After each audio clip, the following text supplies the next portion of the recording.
Are you feeling stuck or navigating change? Join our new free Differently class. Come break free of mental barriers and get a fresh perspective. Through guided writing exercises and real conversation, you'll challenge your assumptions and get new ideas for action.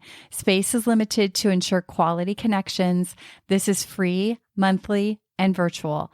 New topic every month. Check out this month's topic and save your spot. Go to carlareeves.com/free class or click the link in the show notes. I'm Carla Reeves, and this is Differently. Whether you feel stuck in survival, navigating a change, or seeking more for your life, may this podcast be your weekly nudge to take a risk to build a life that is uniquely bold, authentic, and in alignment with your deepest values. What if you worried less about the bumps in the road and instead got equipped for the journey? Get ready to rethink what's possible. This episode is especially for my deep thinkers, big feelers, and creative souls. If you've been listening for a while, you know journaling has changed my life. Today's conversation was so much fun for me. I sat down with Katie Dalebout. She's the author of Let It Out, which is a field guide for finding emotional well-being through writing. She's a fellow creative. She leads creative workshops, has a podcast or two of her own, and more.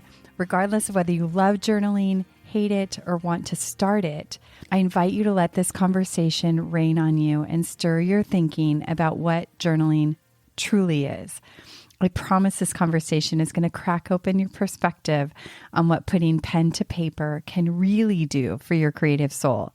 Grab a seat and get ready for a conversation about life, journaling, creativity, and navigating the ups, downs, and in-betweens of this beautiful life. Hey, Differently listener, I'm so glad that you're back for another episode. And I don't know about you, but I've been feeling like there is a lot of change in the air. And I feel like some of the ways in which we approach life and move through life are changing at a more rapid pace than maybe we've been used to. And I think it's more important now than ever to have tools in our pocket that help us to navigate and move through life. And today I have Katie Dalebout with me, and I'm so excited. We've been trying to connect for a while, and everything finally aligned. So welcome, Katie, to the podcast. Thank you so much for having me. Yeah, I think we first started booking this in the fall, and we both had to switch it a couple times. And then now for people listening, it's March of the next year. And we both were so committed to, I feel like when that happens with rescheduling, sometimes things evaporate, but you texted me and you were like, I feel like we're meant to connect. So thanks for, and I felt the same way. And I really, today's like the perfect day to be doing this. I have the energy and it's, I'm stoked to be talking to you. So sometimes I feel like if you put that out there with someone that you know that it's going to happen and it won't evaporate, waiting for the right time is useful. I think that's so true. And I think it is the perfect time. So it's super exciting for me to talk to like a fellow journaler, a fellow writer, somebody who loves that practice as much as I do, I believe. So I would love to hear just where did that start for you? Yeah, it's so funny. I'm usually on the other side of this with my podcast, which I'm stoked that you're going to come on too, because it's like painful for me to not be asking you the same question because I want to know the same thing, but I have to wait until you come on my show. But I'm sure we share this, but I'm curious what it was like for you. But for me, it was, I didn't grow up journaling and I didn't keep a diary or anything like that. I wasn't particularly, didn't even think about it really. And it wasn't until my senior year of college, where I was actually in treatment for an eating disorder. And because of that, it got me into therapy. It got me into different practices that I had no idea existed, into essentially meditation and personal growth, and I was both doing yoga and teaching yoga as my job all through college. And so those things were seeping in little by little, but it really wasn't until I was in that container of treatment that I really doubled down on those new ways of thinking that came into my life. And I'm from the Midwest. I grew up in a small town in Michigan, and like the only therapy that I didn't even really understand what it was. I like think I saw it on TV, but it wasn't something that we spoke about. It wasn't something that I even was really aware of what it was, or any sort of contemplation practice. And being in those things, I used to say I was so grateful for being in treatment at that time because it got me into therapy so young. But then now moving here, I live in LA now, and so many of my friends, like, that was old compared to like they started therapy, when they were kids, and I've been doing it ever since. So I've reframed that a little bit, but I was really in that container, and reading every single self-help book and really getting into spirituality, and finding these things really useful, but also really making it my identity. I was also very into wellness, the work that I still do, and the podcast that I host, and at the time it was a blog. It started out very wellness focused, and wellness in the sense of, green juice and chia seeds and yoga. And now I've broadened that out because around that time when I was so into wellness and self-help and personal growth, it became my identity, and it became my differentiator, and it became my rebellion. Where I grew up, that there wasn't even like a health food store. Like, it was so interesting. It differentiated me in a way I think I liked, if I can look back on it now. And anyway, so one day I was having a tough time, because I had graduated college and trying to figure out what was next. I wanted to keep doing this blog that I was doing. I wanted to keep teaching yoga, but I also wanted to have money and like live on my own and move away, which I grew up in a college town, and I went to school at the university where I grew up. So I'd never left home for college. And I really, it was an unsettling moment to be not only home living with my mom, but also in this space where I needed a lot of care and attention. And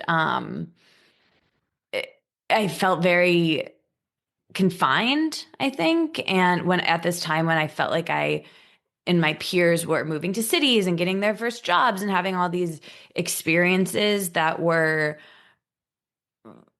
fun and effervescent, and I was, on this different path completely, but going all in. And I'm such an extremist, so I really went all in on the self-help stuff, and a little bit off the deep end with it, I think, because it became kind of isolating. So anyway, all of that to say, there was this moment where I had this gift card after graduation to a bookstore, and I went straight to the self-help department as I normally would. And I'm like looking at all these books, and I'm like wondering which one will give me the answers to feel the freedom that I wanted, and all my hopes and dreams come true, And I wandered, yeah, just no big deal. I wandered right on out of that section into the stationery section instead. And I bought this colorful journal, and nobody told me to do that. And it wasn't something that in therapy was suggested to me. It wasn't something that I'd even like read about. It was a real intuitive, like, Wow. I feel like the answers may be inside me and not in any of these bozos on the shelf, So I took this journal, and I would sit outside. It was summer, and I would sit outside on a little blanket, and I just would write in it. And one of the jobs that I had for at that during this time was I got paid to like be able to be on my computer because I worked at a studio that rented video equipment to students because I studied broadcast journalism. I wanted to be a TV news reporter, but I was like too weak and I was too like I was recovering, so I couldn't really go do that job that I had studied. And I also I couldn't do much. So anyway, but I had a lot of time to like sit on the computer or write in my journal and I used it all. And I was able in the journal to be, for the first time, actually honest, actually authentic and real. And I was able to say these really dark, heavy thoughts that I was having that I wouldn't want to admit to anybody else because I didn't want to scare them. And then I was also able to admit these really lofty, ambitious dreams and hopes and goals for myself that I also didn't want to say out loud because then I'd be responsible for attempting to achieve them or people would laugh at me, And I wrote it all out and it made things feel real. It helped me sort through all of the thoughts I was having in my brain. It helped me to be able to actually meditate more and be able to like sit with my uncomfortable feelings because I like wrote the thoughts down and could sort through them and decide which ones were true and which ones I wanted to handle in a different way. And so anyway, this is a very long answer, but essentially I started it back then and then I continued and I learned about Julia Cameron's morning pages and the artist's way. And I did many, many practices of that. And it just became my tool for everything. And I don't know if you've seen My Big Fat Greek Wedding, the Windex analogy, like it was my Windex and I I love that. suggested it to friends and yeah, it changed my life. I still do it now. Oh my gosh. I love all that so much. Like, I love that you said it's the tool for everything. Like, that, I'm going to start saying that because I totally feel that way too. It is. It's a creative playground. Um, it's so many things. So there's so many places I want to go, but the first question I have is that where the name of your Let It Out podcast came from?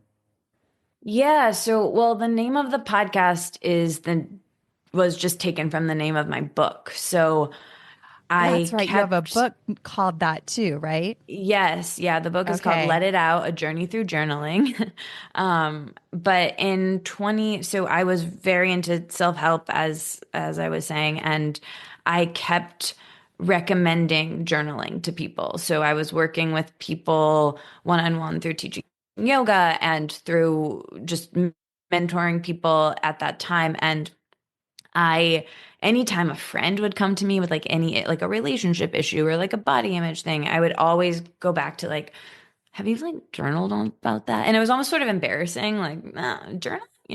And I would give them prompts. So I would say, like, why don't you write to your intuition a letter about this or ask this question? And I realized that if you ask a good question, you can probably get a good answer if you give yourself enough Mhm. time and space. And so I was giving out these prompts and it was working for other people who weren't me.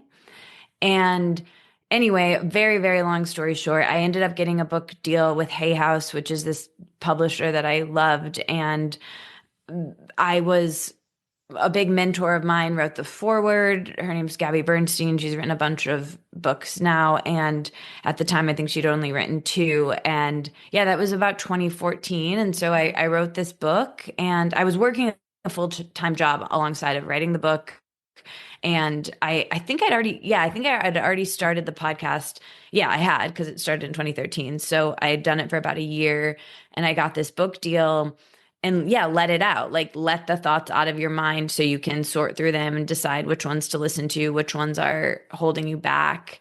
And it came from actually my mom when I was sick. And I wonder if you've ever said this to your boys, but whenever I had like a cold or even if I was like throwing up, she would always be like, let it out. You got to get it out. You got to get it out to feel better. And so I think it's Yes, kind of true with the totally. thoughts in your mind. And so that's where it came from. And then, yeah, the podcast had a different name actually to start. And then my publisher was like, you should put everything under that name. And Mm. I'm happy I did because it feels like it does. Even now I've evolved so much more, but I feel like that name can be pretty malleable to cover it all. That's beautiful. So, like you were going through your treatment and this healing process and journaling, like, do you attribute a lot of your healing to the journaling process? I'm assuming that you do, but was that a huge part of your recovery? Yeah, I mean, and like recovery is so ongoing for me, even with that. It's something that, I don't know really what my game plan was there, like when I was so young, thinking that I would get to a point where I would just like feel great about my size and body and eating and food and vanity. And I don't think I ever thought that maybe, but I I've definitely had periods of it being challenging and more challenging and less challenging. And so it was helpful back then because I was able to just unpack. I finally had this tool that allowed me to, I guess I already said this, but like be real, like to be honest. And I think I was just wearing masks all the time to fit in or to chameleon to what people wanted, to have some acceptance and belonging. And I think so many of us do that. And it was the first time I was able to like take all of that off to just like see who I was and get to know myself. And it you know what, it Mm. helped me. It helped. The thing that it really did, that is the part that changed my life, that I didn't even realize until I started talking. It gave me self-awareness, and that's continued because I often, and I think lots of writers say this, but I don't know what I'm feeling or thinking unless I'm writing, unless I'm journaling. Like I often will just feel off or bad and disconnected. And until I start to sit down and start processing things on my own, I don't know why. And I don't know where things come from, and I don't know how to make it better. But if I just give myself some time, I can usually figure it all out. I can kind of know where it comes from. I can process it.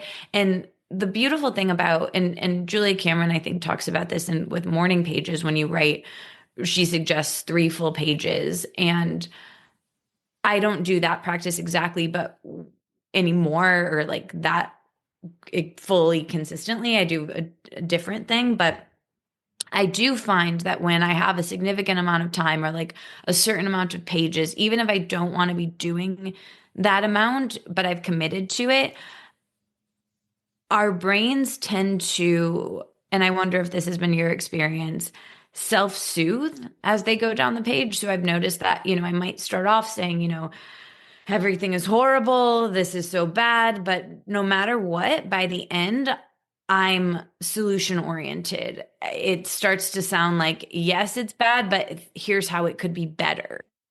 And that has been tremendously helpful through all of the iterations of eating disorders and just all sorts of things that have happened since that time in my life, 12 years ago. And I think now I'm aging, and I think that's something that is interesting because with the body image stuff, where I was like, when I was a kid, when I was having such trouble with feeling okay in my own skin, I aging just like wasn't even something I thought about because it felt, I couldn't really conceptualize it. Like, I guess if I really thought about it, I probably would have been like, you're probably not going to be great at that since you weren't so great at like, the body stuff when you were younger. But now, I'm nearly 35, and when I turned 30, I was just kind of like, oh, I'm like basically still in my 20s. And then it goes quick where suddenly I'm,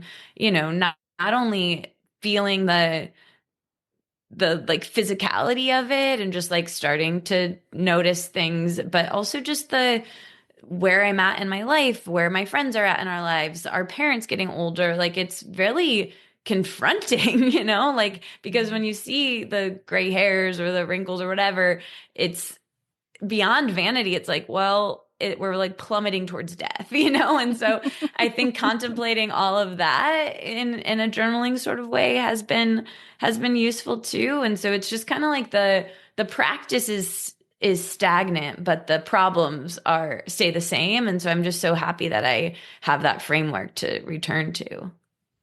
Well, I love that you answered the question, like, when I asked about your recovery, like that, that it's not like a destination, right? It's like an ongoing thing. And I feel like I've had, I've noticed like I've picked up old journals, which I don't do all that often, but I've gone back and looked and I'm like, oh my gosh, like I'm struggling with this. I'm struggling with confidence 10 years ago. Like, what's wrong with me?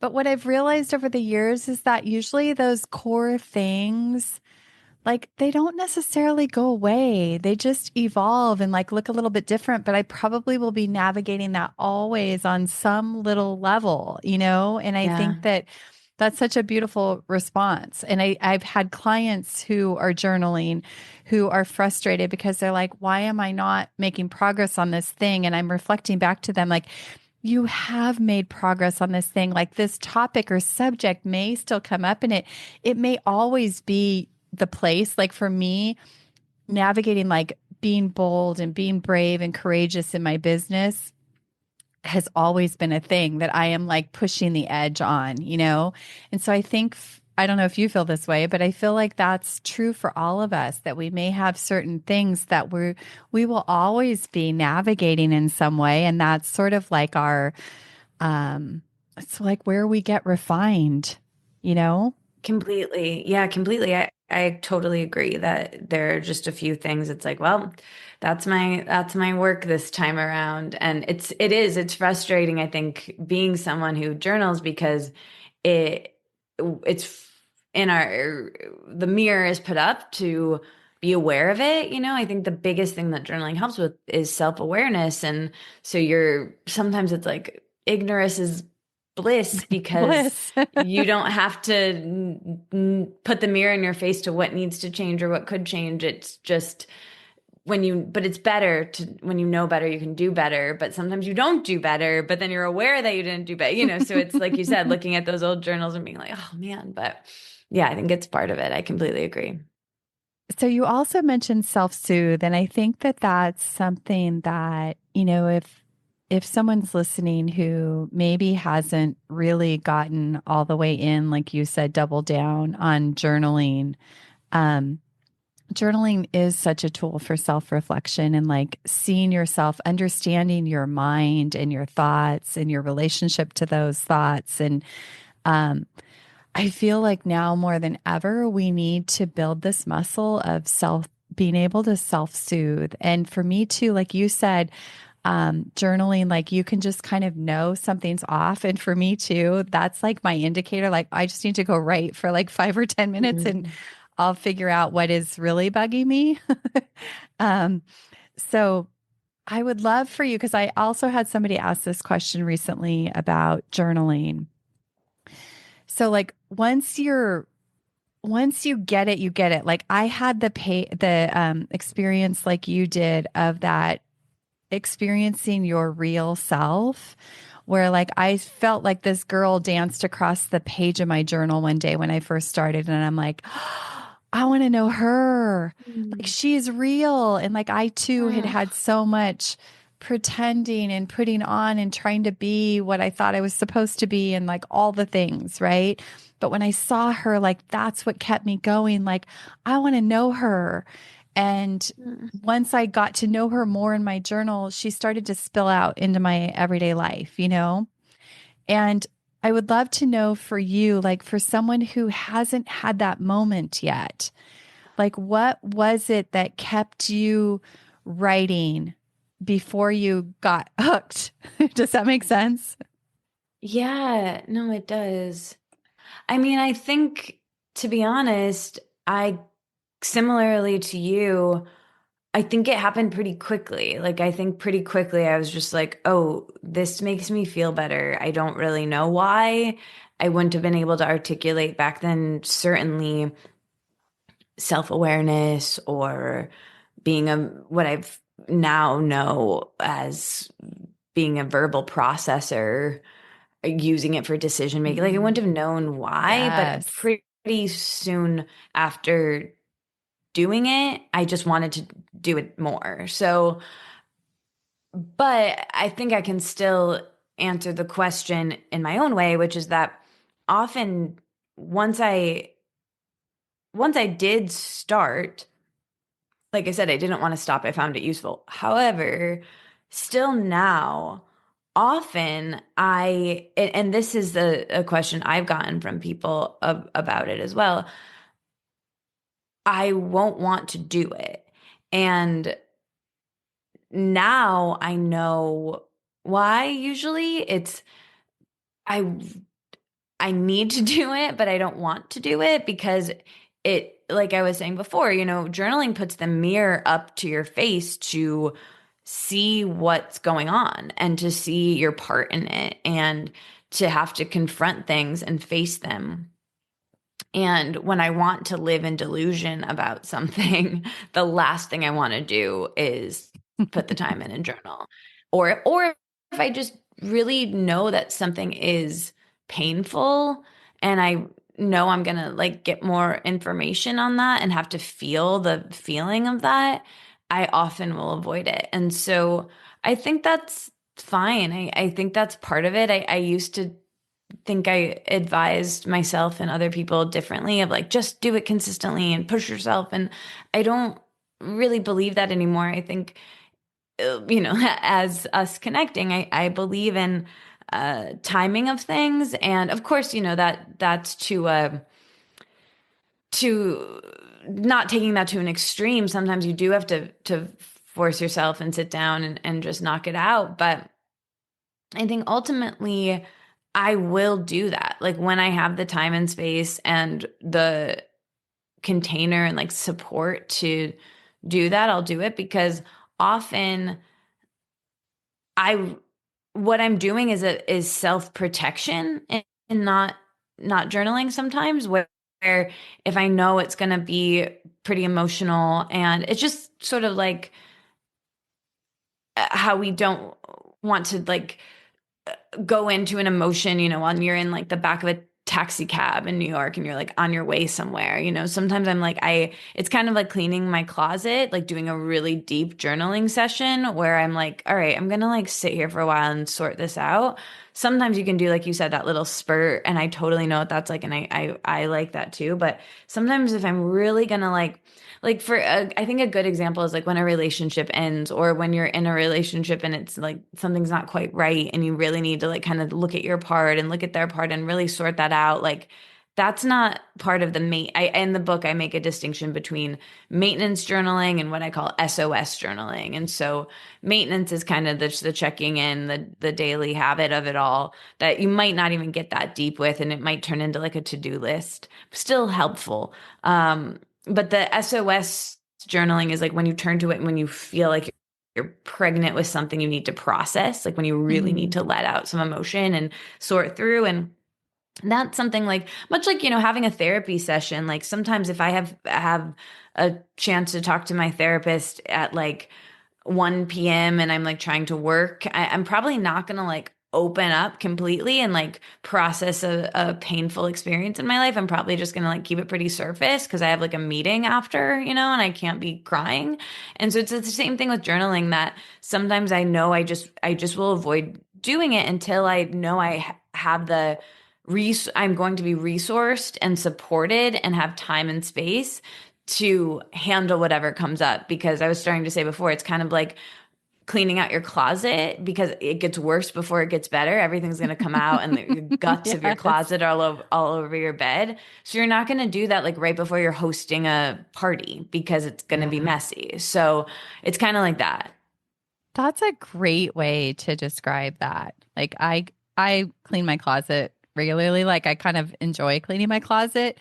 And that's so I take everything out and then organize it and put it back. And that's Yeah. exactly what I do in a journal. I kind of pour out my Right. head and Right. my heart and then kind of look at it all and try to make some sense of it and delete some stuff that I don't want to hang on to and maybe add some things. And yeah, it's Yes. such a great analogy or metaphor, whichever that is. Yeah, yeah, I think that makes so much sense. And like you said, even though you enjoy it, it doesn't change the fact that it takes time. Yeah. And it can be uncomfortable when you're like Yeah. looking at all the mess and you're like, oh, I'm kind of tired now. I don't really want to deal with Yeah. this. Yeah, you have to have Yeah. the energy for it. And and there might be twists that you're not expecting, like you put on a sentimental item and you notice that it doesn't fit, or you notice that something got or whatever. I think Yeah. sometimes like I feel that way even with work or on my phone where it's like text where I won't even open text in the middle of the day and do it all at one time because I don't know what's in there. Like it's a portal. Like it could be something like the best news ever, or it could be like something horrible. And sometimes I'm just like, I gotta focus on what's in front of me. And then when I have some time, I'll go there and not have to hold on to it while I'm trying to focus elsewhere. Yeah. Well, and I love that you described journaling in a way I was going to go back to, but I think I Oh, lost it. sorry. So that's Shoot. okay. Um, okay. So I want to kind of also talk about creativity. Um, how do the two tie together for you, or do they? That's a good question. Yeah, I think they certainly do. The biggest thing is that I often they tie together in the sense of capturing ideas. I think ideas kind of come from wherever and whenever. And sometimes I feel like I'm like ducking and like trying, and sometimes you miss them and sometimes you can swing at them and hit them right away. And oftentimes I think for me, I'll get an idea and I'll have to hold on to it until I have much like the closet thing, like until I have the time and space to make it or share it or Put energy into it. Yeah. exactly. So it's about capturing ideas, organizing them, and then returning to them. That's one way. So, I constantly like write things in my phone. And then in terms of creatively, I think often an idea or when I'm stuck writing about it and writing about creative solutions, like there are so many ways to end an essay. There are so many ways to approach a painting or anything like that. And so I think it's really helpful in all decision making, and creativity often is decision making. It's finding creative solutions to problems. And I, as I've said, don't know what I'm thinking unless I'm writing, can't make a decision to save my life without writing about it or talking to several friends about it, not necessarily to get their thoughts and opinion and feedback, but to figure out what I think about something. And so journaling is very helpful in that. And it's also quite helpful in relationships, I think, because you I don't have to put that pressure on other people to kind of give me the answer, especially with creative options. I can get as far as I can on my own and then go to other people with more specifics. And I think that's useful for getting advice from others. You just said something that made me think about, you said, like I can't make a decision without writing first. And that just made me think about, so for myself, right? Like we both talked about having like a lot of armor or masks or protection, right? Like I spent half my life trying to be who I thought I was supposed to be. And I feel like the second half has been like knocking all that down and coming back to who I am and live in the practice of living free, right? Um, but I wonder if, because journaling to me too has been so helpful to like find my own answers, find my own, you know, like you said, to be able to make a decision, like what do I actually feel, because I have spent so much of my life looking over there thinking that somebody else knew better, or trying to like get what I already believe to be true confirmed by somebody Yeah. else, right? And I wonder if it's that trait that, whether it's a lack of confidence or whatever it is that allows journaling to be so helpful because you can get quiet and quiet all of that external stuff to really listen in and find, like you said earlier, the answers are inside. And Hmm. that's my whole mission, is to teach people, like, get quiet and go inside, because you have access to even far more than yourself, right? Like, so much divine wisdom there. But I just wanted to highlight that. I think that's so true. I mean, I think that's what people can get out of meditation too. I think anything that, and I do, and I going on a really long walk, journaling, meditating are kind of my three things that I have to do all the time, or I'm like not quite right, you know? And I think the through line in all of them are time alone, space, like calming your nervous system, slowing down. And I think in a time where there's always a message that could be sent, or there's always a screen that could be looked at, and you could be entertained, or you could, whatever. And then also, to speak to your audience in particular, I think when you work for yourself, what I've found is that there's always homework that could be done. There's always another thing I could do. You just have to decide to stop at the end of the day and carry it over tomorrow, because there's always more that could be done. And so I think in that sort of a lifestyle, those things that slow you down allow you to hear what is going, what's actually happening, where we're often just moving too fast to be able to hear our intuition, essentially. Mhm. It's so powerful. So going back to kind of the creativity piece, I saw something you wrote that said, like, we're at our best when we're wrestling with a project or like gathering inspiration for an idea. And I just like that, just like sunk into my heart. Like, I'm like, oh, Mm. that is so true for me. It is so true Right? for me. Like, even if I don't have something going on, I'm creating a problem to solve, right? Right. Yeah, exactly. And it's better if you're the problem you're creating is one that's productive and can, Totally. yeah. Yes, yes, yes. So tell us about your creative classes or your creative clinic, and some of the things that you're working on right now that you're excited about. Yeah, I mean, I wrote that because I liken creativity often to having a crush. I think when we have a crush, often, crushes are a lack of information ultimately, but they're really fulfilling because they're very creative. Like, you don't have all the information, so you're in your head writing a story of what you want it to be, or what it could be, or the potential, And so if you can, I think that everyone's crush self is their best self, meaning like the optimism and the excitement and the kind of euphoria that can come with that. Ultimately, in that instance, sometimes that can be crushing, when it ends, or when you like see more of it. But I think if you can apply that logic to always having something to, like you read, like, be wrestling with, or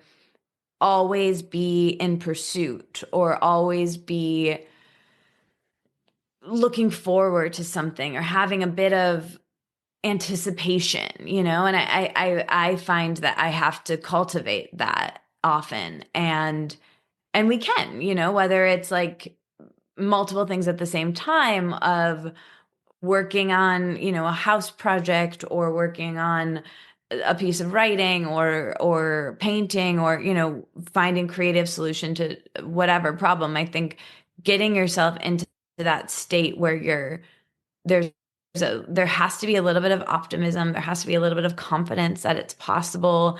Sometimes I feel like it's delusion, but helpful, a helpful delusion of like, this could exist, even if you have no reason to believe that based on past experiences. You have to have that, or else I think, honestly, I think we die. Like, I I heard this story once about how this person was the guy who delivered the queen her red box, I think it is, or black. Yeah, I think it's a red box with like the cards of like what she does for the day. And he asked her before she died, he was like, when are you going to retire? Like, when are you going to stop doing this?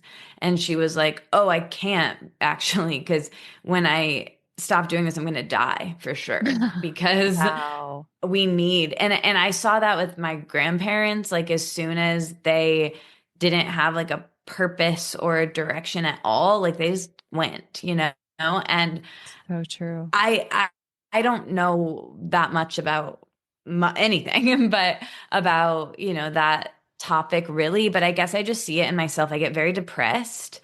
I get very it's I get very anxious about relationships, and I like you said, I spin myself a yarn on something not only unimportant but counterproductive if I'm not in pursuit of something Mm. creatively.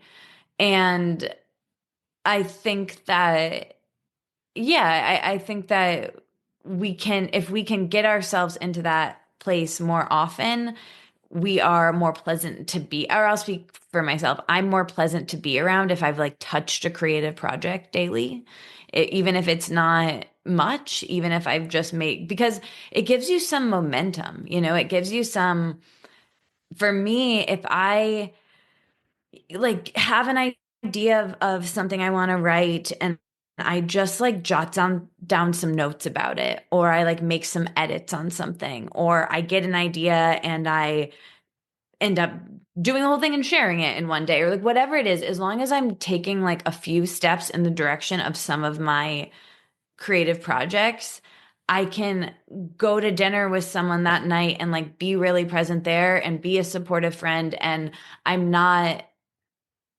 only consuming. And I think social media is a good example of this, where if I go on social media and I want to say too, it's a privilege to be able to work on art, right? Like it's a privilege to be able to work on anything creative, on a house project, on a piece of writing, whatever it is.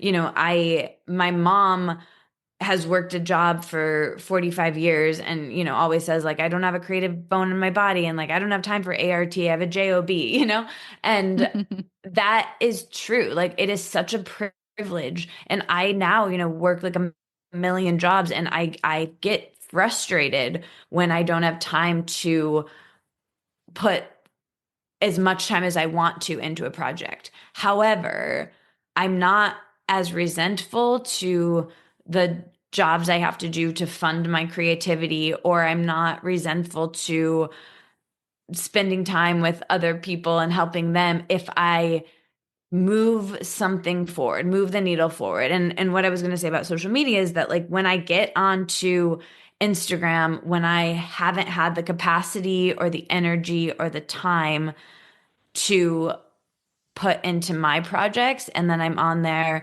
and I see one friend's published a piece in a magazine and another friend has done an art show and another friend, I'm trying to conjure happiness for them, but there's a little part of me that's like, must be nice. They can do their thing. I had to work all day, And so I, however, when I'm also sharing my thing that I wrote and I'm completing some things and I'm getting some projects over the net and I'm feeling creatively fulfilled. When I see my friends posting the magazine and posting the painting and the video, I'm like, oh my God, that's incredible. I'm so happy. Like, that's great. So I want to be the latter always. So it's my responsibility to be creative every day and touch those projects so I don't become resentful and bitter. And if I look at it that way, it carries some weight. I heard Elizabeth Gilbert say once, in a conversation with Brene Brown, they were saying unused creativity is not benign. So basically, if you look at it like that, it's actually, all of this, it's kind of dramatic the way I'm saying it. Like, if you're not creative, you'll die, but like, kind of, if you're not creative, you'll be Kind of. resentful, but like, kind of, so I think having that weight behind it helps people to actually do it. And that's what I do, to answer your question, in my workshops and in my, what I call the creative clinic, where I work with people one-on-one, which is something I've done for a decade. And the way it started was helping people, with journaling and with self-awareness and with sorting through some of these thoughts in their brain and helping to reorient themselves to what's useful for them. But what the creative clinic and focusing on creative practice and living a creative life, where that came from is that I had, and it still exists, I have a workshop that helps people start podcasts. It's called the Podcast Kit. And I would do these live calls for that. And in these calls, people could ask whatever they wanted about the modules. And it was an 8 module course that helped everything from, coming up with a concept and interviewing and the technology of it and monetizing it, all of it. And I thought people would be asking questions on those topics, like what, my microphone or whatever.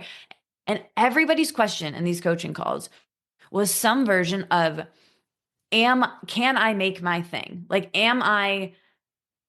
what is my friend from high school going to think when I put the podcast out? Or how can, and I was just giving permission slip after I was permission just going to slip say to permission, right? exactly.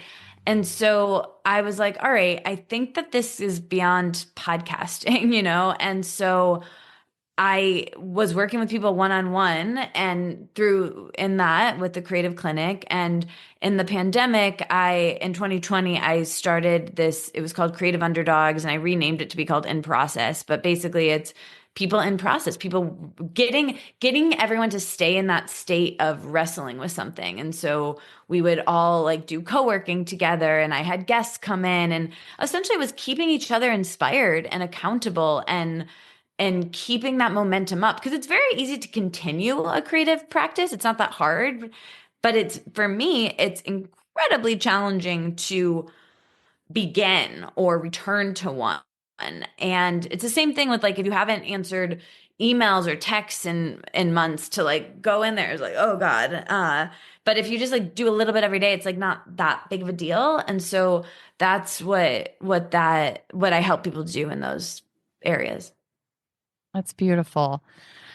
Oh my gosh. Well, I want to touch on a couple things before we start to wind down and wrap up. But you talked about responsibility, and you didn't say self-discipline, but I think a lot of what we're talking about, I heard someone say this, or like it dawned on me that like I've never liked like self-care. I feel like has been taken into so many things that I'm like, ooh, like I want to get away from Yeah. that. But true self-care is self-discipline and like doing those things that we know we need to do in order to show up the way that we're committed to showing up. And then this piece about like living a creative life, and maybe you're listening and thinking that you're not a creative. And I used to think that too, kind of like your mom said, like, I don't have a creative bone in my body. Like, I used to feel that way. And what I know now is also back to what you said, is it's like the air I breathe. I don't know how I ever thought that I wasn't creative. I think because I thought it needed to look like painting or, art in that Mhm. sort of fashion. But I love to be creative in like how I live my life. And we have so many moments in our day as we're just moving through it to be creative and to influence and have agency over parts of our life. And it's been the most beautiful thing in my life. And so as we're talking about having tools to move through life, I feel like you've just so beautifully and vulnerably like articulated so many things that I know the listener has been touched by something in this conversation. So tell us, how can people find out more about what you're doing? Your podcast, just 2 podcasts. So make sure you tell them about that and anything else that you're excited about. No, thanks. Well, yeah, I host a show called Let It Out, where I interview people And I've been doing it since 2013. So there's a pretty robust archive, and I love it. I get to speak to people like you, Carla, and I get to meet so many people through doing that over the years. I'm starting to forget like some people that I've interviewed. It's nuts. And so yeah, I that is new episodes every week, and then I I co-hosted a second show with my friend Serena Wolf about anxiety. It's called Spiraling, and we haven't done a season in a while, but we'll probably bring it back at some point. But the archive's there.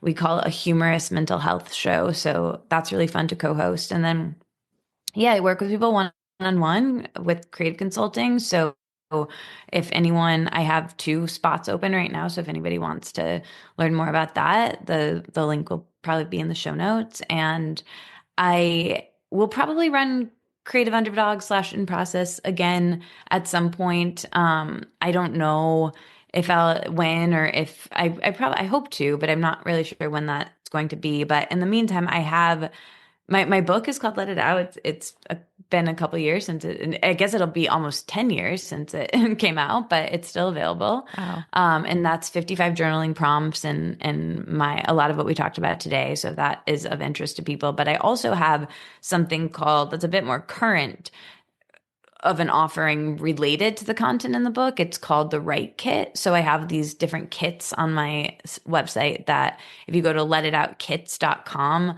the Write Kit is journaling prompts, and it's a lot of the similar content from the book, but updated. And there's also an interview with a writer, and it's not only just writing for emotional wellness, journaling essentially, but also writing to be shared. So I talk about that a bit.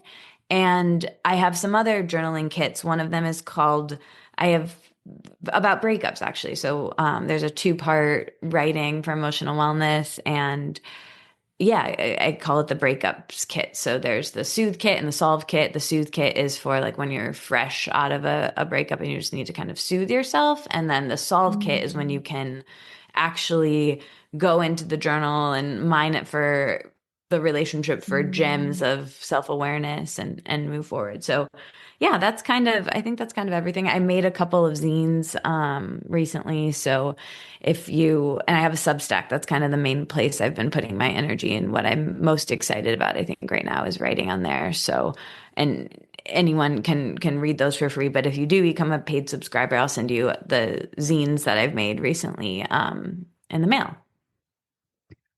I'm so inspired by all that you're doing. I'm definitely going to take a closer look at that. And I encourage you to look at all the things that Katie's doing too. And one last question for you, Katie. What does differently mean to you? Oh, that's such a good question. What's coming to me right now is honesty, like a self honesty. I think being the same is easy. It's autopilot. It's being influenced, but I think being different requires much of what we spoke about today: self-awareness, time, space, confidence, and often self-discipline, and to both figure out what it is and to embody it. And so, yeah, I think differently means going against the grain, which often takes a push of self-discipline and understanding what direction you is different from what you've been doing or what other people are doing. That's so beautiful. Thank you so much for spending this time with me. Thank you. I loved every minute, and I can't wait for more. Likewise. Have an awesome day, everyone. Thank you. Thanks for listening. Thanks for having me. Thank you for tuning in to this episode of Differently. It's been an honor to share this conversation with you. You know, one of the keys to living fully is to take action when you're inspired to do so. I hope you found that spark of inspiration today. And would you help us spread the word? Did someone you know come to mind while you were listening? If this episode could impact someone you know, please share it and pass it along. New episodes drop weekly, so tap that subscribe button and join us next time as we continue to challenge the status quo and get equipped to live life differently.